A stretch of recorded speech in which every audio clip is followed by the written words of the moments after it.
The white sands of Mombasa stretch to the horizon, with fewer and fewer tourists to obstruct the view. While Kenyans still come here to swim and relax, international tourists are an increasingly rare sight. Once one of Africa's most popular travel destinations, Kenya's image abroad has deteriorated in recent years, largely due to high-profile security scares. There were 2 tourists who were taken from Lamu. They were taken to Somalia. So all the people thought that once you go to Kenya, then it's not a safe place to go. You might be one of the victims. Zuma says business is just a third of what it was in better days, before the deadly post-election violence in 2007-2008 that first shook Kenya's international reputation. The Lamu Island kidnappings in 2011, last year's attack on a Nairobi shopping center, which left at least 67 dead, and waves of ongoing religious violence in Mombasa have all been a PR disaster. After agriculture, tourism is Kenya's biggest source of income, generating $4.7 billion in 2011 and employing 12% of its workforce.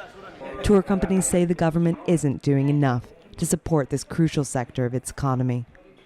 Lawmakers and the government are also not really helping, and rather much to the contrary, that they are making things more difficult.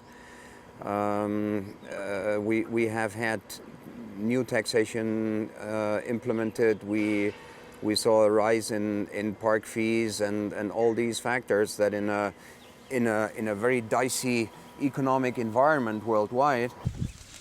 Kenya also faces fierce competition from neighboring countries like Tanzania, where travelers can also enjoy the dual pleasures of going from safari to the beach, often at much lower cost. The entry fee to Tanzania's famed Serengeti is just $60 a day, compared to the $90 it costs just across the border in Kenya's Masai Mara. It's no longer the olden days where the only destination along the East African coast is Mombasa. Now you have Zanzibar, they're also opening up Pemba, and many places are opening up, including Mozambique, down as you move down south. So these are all competition that we never used to have. Kenya's tourism industry has been struck by the perfect storm: violence, global economic crisis, and greater regional competition. Still, operators remain hopeful that with time they can restore the country's image back to one of safaris, sundowners, and a sense of adventure.